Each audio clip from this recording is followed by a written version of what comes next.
Yo, what is up, y'all? This is King of the Ninth Inning, and today I bring you guys my review of what might just have been the game of the year. Number 3 Michigan versus number 4 Ohio State.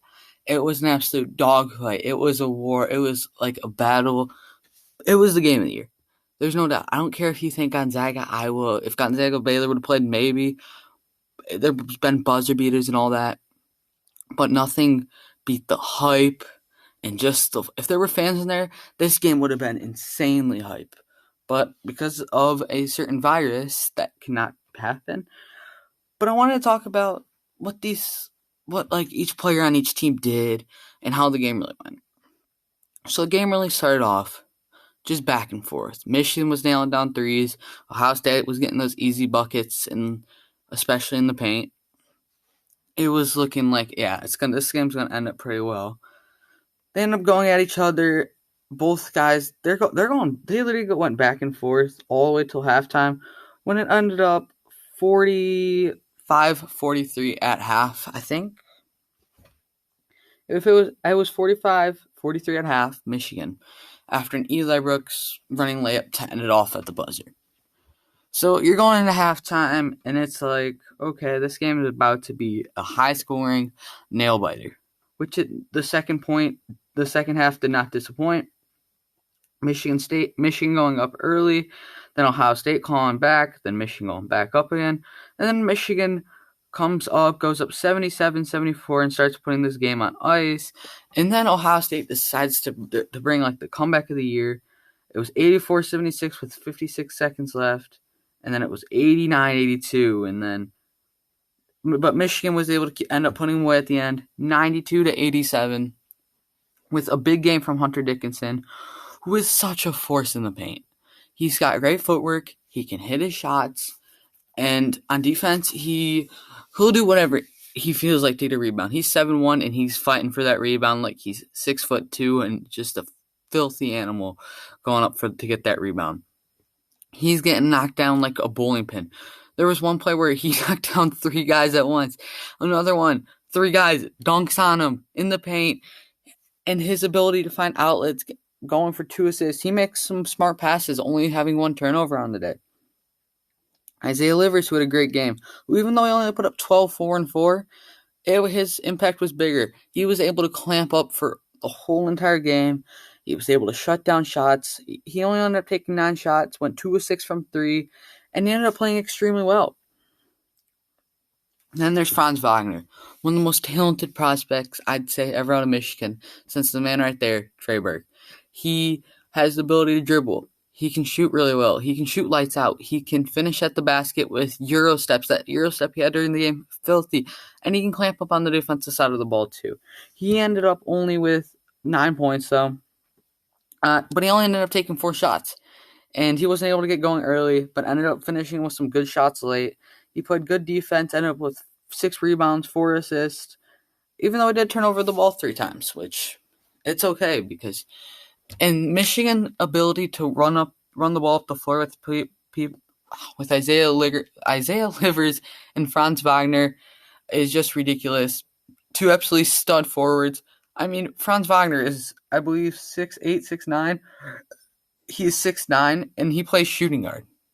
He's a 6'9" shooting guard. He's like the next Ben Simmons of shooting guard. But he can shoot too.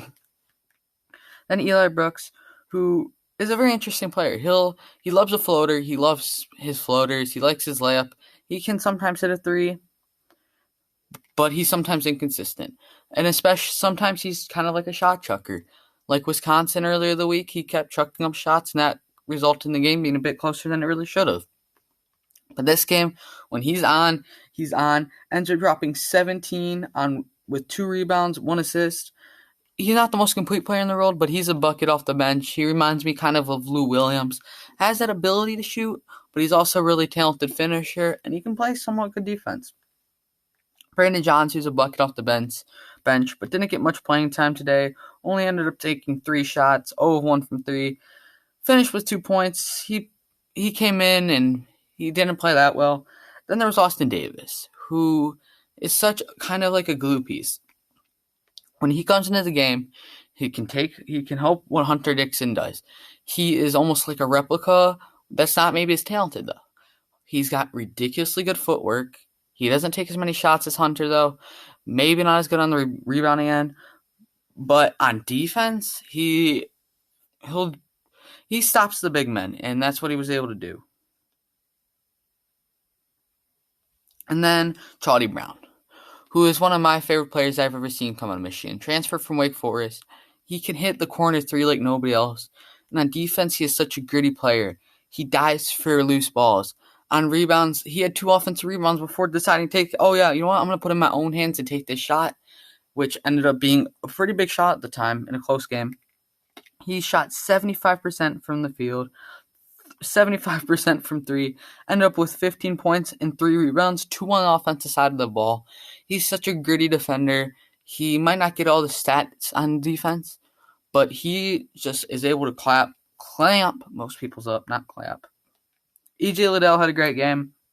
7 of 15 shooting, 10 rebounds, 23 points, 3 assists. He played really well. No one else really in the starting lineup played well other than Dwayne Washington, who went off for a 30 bomb, had 12 of 18 shooting, 5 of 10 from 3, and he was hitting shots early. He was just taking over that game ridiculously. No one on the bench other than C.J. Walker really put up much of a fight, who ended up with 15, 3, and 3.